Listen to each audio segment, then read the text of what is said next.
What's up, schoolmates? Ayan, so gulat kayo, no? It's been a long while Right. since, kailan ba tayo nag-outdoor? Never pa, no? Actually, this is my first time Yes. doing an interview outdoor. Oo, kasi diba nga? Yes. Dahil kasi most of the time, sheltered kids sa studio. Bago na naman ang scenery. Yes. From our usual couch at lights, no? Ngayon, natural lighting tayo ngayon. And Right. because we are here in Baguio! The vibe Ayan. is different kasi nasa outdoor tayo and nasa Baguio tayo. And you know what, Trish? This is my first ever travel sa Baguio na ako na mag-isa. Ako na mag-isa kasi usually pupunta ako dito may kasama eh. Tapos pagbaba ako na lang mag-isa. Nag-solo trip. Kasi may Baguio curse kasi naniniwala ako doon. Baguio curse? Oo. Yung been there, done that. Ikaw din ba? Oo, ako din. Pumunta ako dito, may kasama ako. Oo, ako doon, kala ko, kami, okay kami. team building kami, pagbaba namin yun, solo searching na ako. Actually, grateful pa nga ako kasi yung part na to, yung nakikita nyo to, nasa botanical na to, hindi namin to napuntahan. Kaya medyo nakangiti pa ako. Wala kasi akong ako memories may memories ako dito. Ala, parang umiiyak ka na. Wala, kaya ko to. The joke. So yun nga, the vibe of this place is so serene. Yeah. And syempre, no, dahil nga nagsusolo, searching tayong dalawa. So, di ba, since solo searching tayo, di ba? Naghanap tayo ng kasama. Good thing is, may makakasama tayo dito. Yes, and that is with collaboration with PTV Cordillera. Kasama natin yung mga schoolmates natin sa Norte. So malalaman nyo kung sino-sino ang guest namin mamaya because they will be with us to kick off our 10th year anniversary. Happy anniversary, schoolmates! Happy anniversary! Isigaw ang tinig mo, ihayag sa buong mundo ang karapatan, kalayaan. Buksan ang isip mo, kaalaman ang yaman mo sa karapatan, sa kalayaan.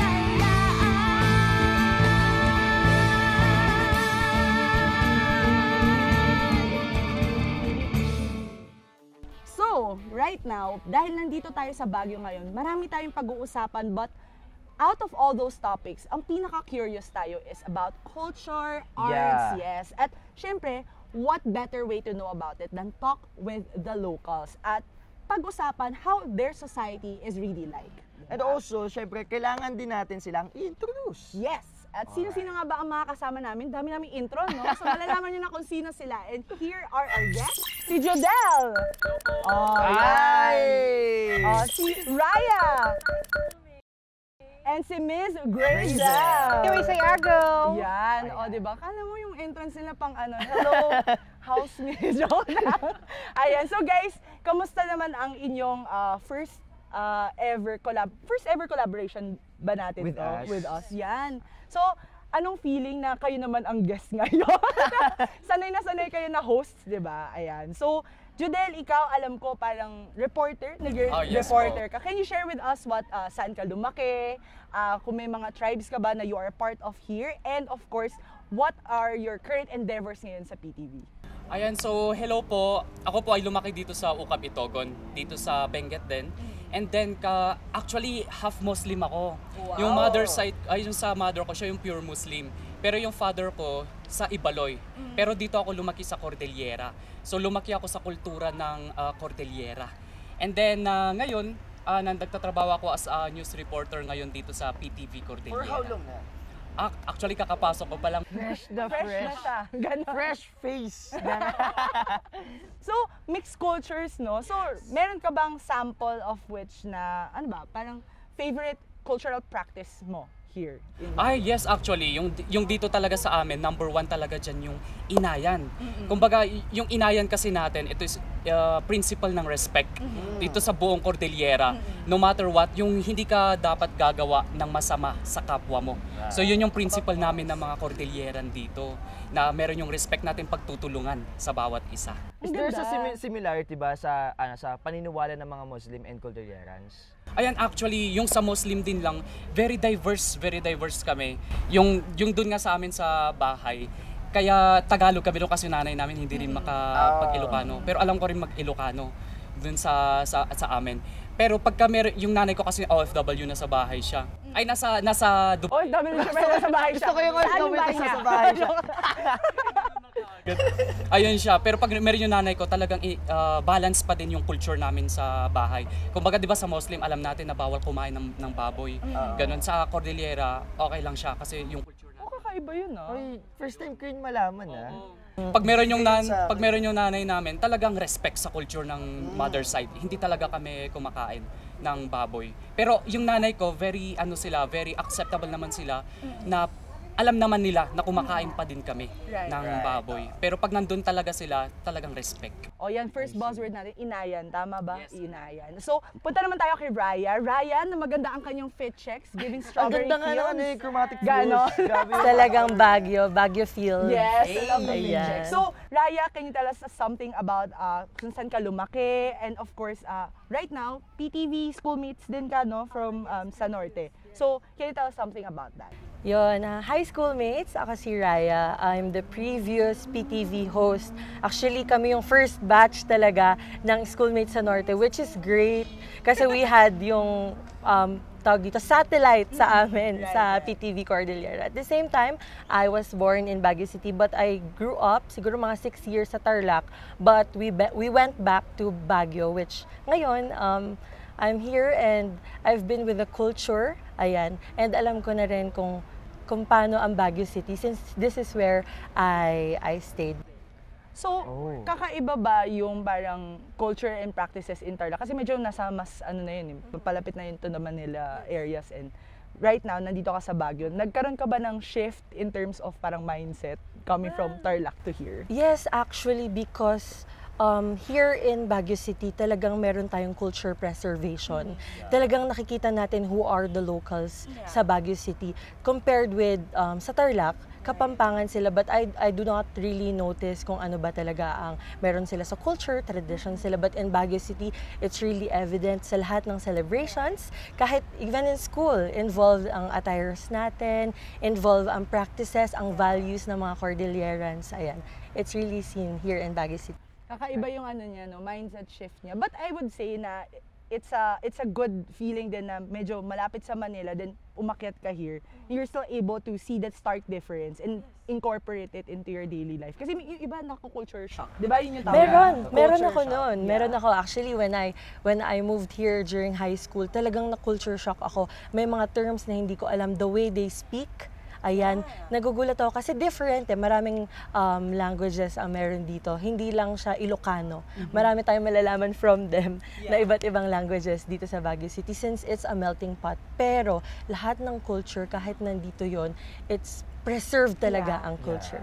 Love that. Good thing kasi talaga, sabi niya nga, na-mention niya kanina, diba? Even sa schools, pinapractice yung mga ganong gawain. So, even yung mga bata pa lang, alam na nila how to preserve their culture and traditions. Right. At saka parang properly ingrained yun to them. And of course, wag natin kakalimutan dahil nabanggit nyo na yung little snippets of what we would like to talk about. Introduce naman natin ang ating expert. Expert din sa fit check natin today, guys.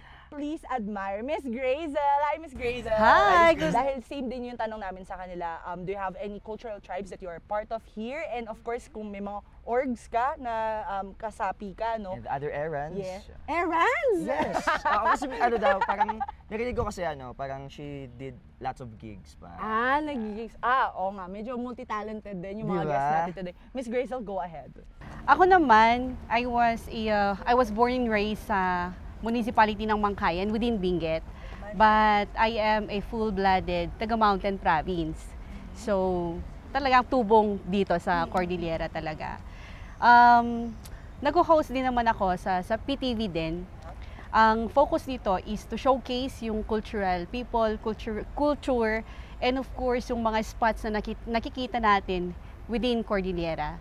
And it is our pleasure na ipakita sa buong mundo, hindi lang sa TV, sa social media, but to all, na this is we Igorots Cordillerans, and we have this unique culture and tradition. Yun, I love it. Pero share nyo naman sa amin, Miss Grazel, ano nga yung pangalan ng show ninyo? Ang show natin sa PTV is Ifon Talk. Ayun, love that. Okay, so, ikaw gusto kong malaman kung ano yung ginagawa nila sa Ifon Talk. Yes, Oo. okay. So, Can you please, ma'am, share more about Ifon Talk? Kung ano po yung... Yung Ifon Talk kasi, parang Ifon Talk from the term na taga-Bontoc ako. Ang tawag kasi nila sa mga taga-Bontoc is Ifontok. Pero yung talk na yun, since talk show naman yung ginagawa natin, yung talk pinalitan ko ng talk na salita para Ifontok. So parang ano siya, parang talk show siya. We invite people, we invite individuals para i-share nila yung ideas nila regarding the culture from the tribe. They are, and of course, yung mga nasi-share nilang stories ng life na nakapagbibigay ng inspiration sa kagaya naming mga Cordillerans. I love that. It's like a personality talk show, no, where you highlight the lives of personalities here in Cordillera. So, speaking of which na, we've talked about personalities, culture, no. So, simulan natin. How do Baguio Benguet locals treat yung, for example, yung mga galing sa baba? Ano ba yung way nila of expressing welcome? Yung mga ginagawa naman kasi ng mga Cordillerans is yung ugali nila is napaka-hospitable. Lalong-lalo na pag mga tourist ang aakyat dito sa Baguio, napaka-welcoming ng mga Cordillerans. Nakikita natin 'yan pag may mga events. They treat them as special person, special individuals. Yeah. So, actually, when you talked about being hospitable, parang iba-iba kasi yung way of expressing that sa iba't ibang parte ng Pilipinas, 'di ba? Yeah. Iba-iba yung pag-welcome. Way ng Oo. pag-welcome. Okay, gaya nung sinishare mo kanina off-cam, 'di ba? Iba rin 'yon. Pag-treat ng VIP, 'di ba? Yeah. Dito naman I think we can attest na we all felt like VIPs when we went up here in Baguio. So, meron kaya tang tanong kanina, James?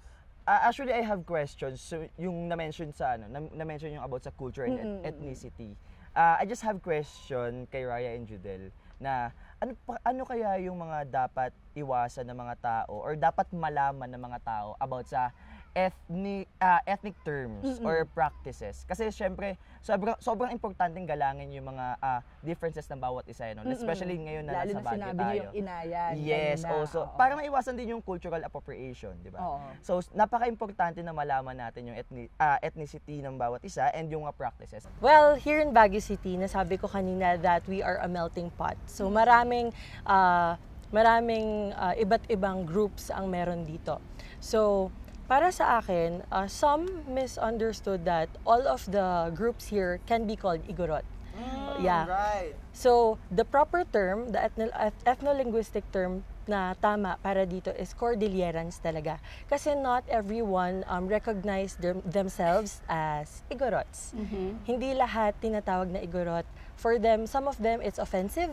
Pero the safest term that we could use talaga is Cordillerans. Ayun naman. Take note of that, schoolmates. Oo, kasi I think even yung mga tao nasa baba, that's what we call them, di ba? Yung mga nasa Manila. Taga-baba. Oo, taga-baba, di ba? Yun, tama.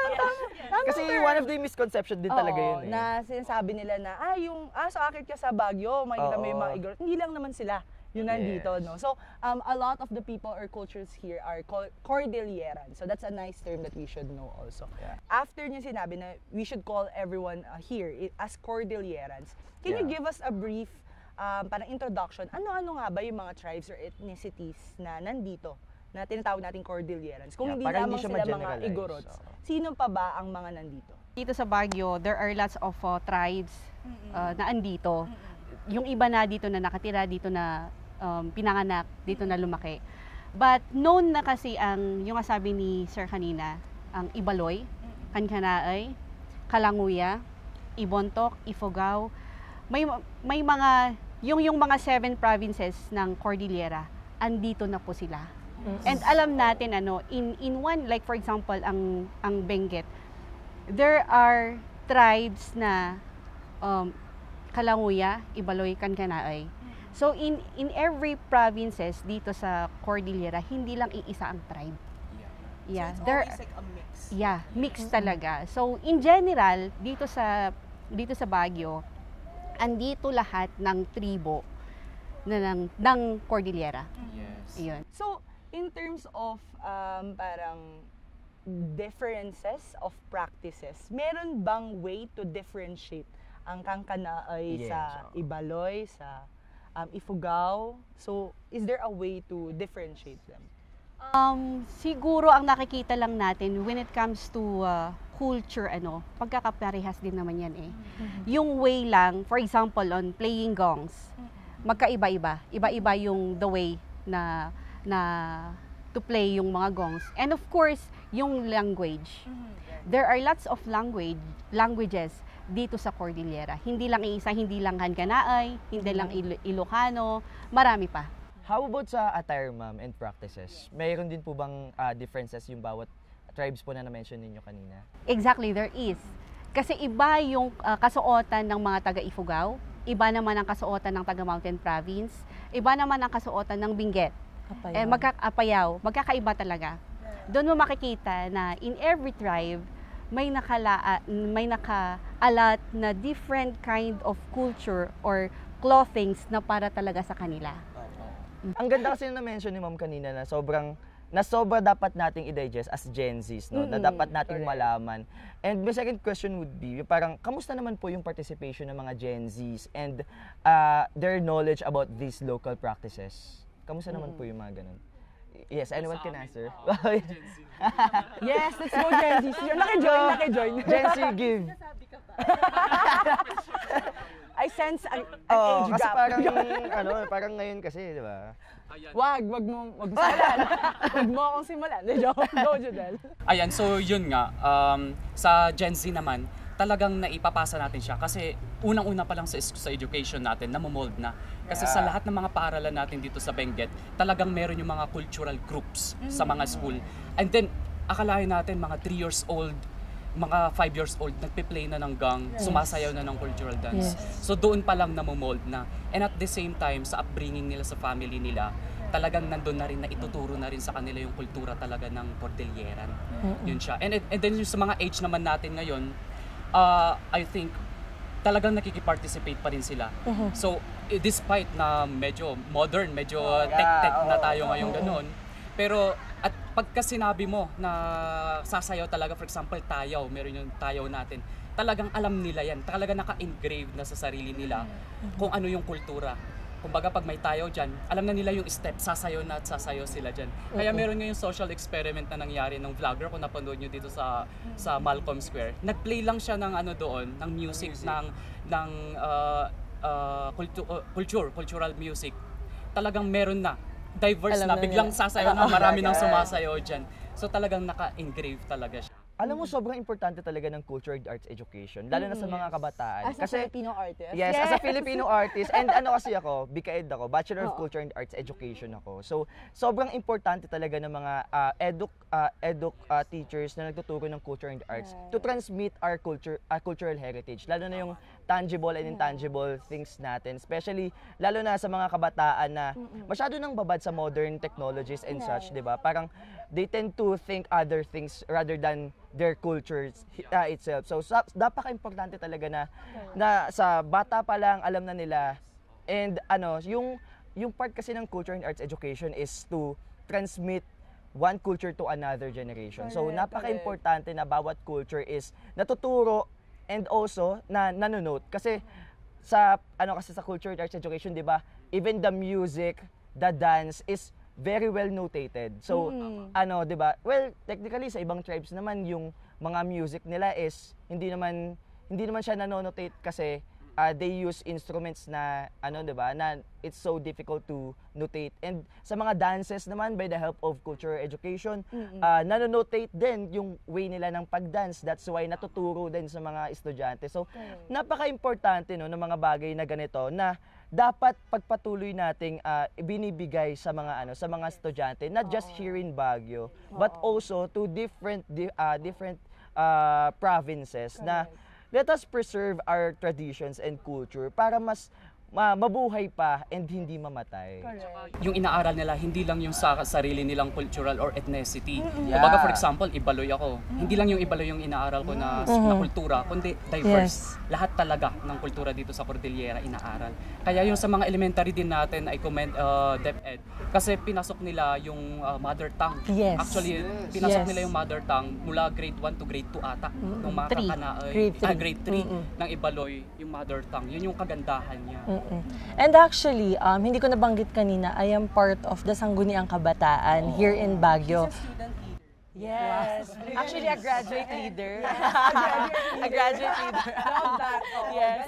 Ayun, with the participation ng ating youth, we have, our youth utilizes their leadership sa pagtulong in terms of cultural preservation and participation. Meron tayong mga youth na advocate talaga ng culture and the arts. So, nakikipag-participate sila. Like, for example, recently we had our Ibaloy Festival. And most of the SKs went there and participated. And syempre, the knowledge of the youth is very helpful din. So, they helped ang ating mga old na leaders and the youth together in collaboration to make that Ibaloy Festival happen. They utilize social media, pero they have these terms na specific talaga para malaman ng mga tao. So kumbaga, the youth here are utilizing the social media to inform ang ating mga tao kung ano nga ba ang meron, ang culture ng Baguio City, hindi lang ang Baguio City, kundi ang iba't ibang provinces ng Cordillera for information dissemination sa ating mga tao. Yeah. Siguro, bago muna ako magtanong kay Miss Grazel, no, I think it's good to note na maganda na maaga tinuturo agad ito. Kasi, if I would say, based on observation din, syempre taga-baba ako. Like, wala naman akong province, wala rin akong tribe. Na-realize ko na parang nagiging fun fact siya most of the time to the education of the youth. Parang pinapaaral lang siya for the sake of i-memorize mo siya.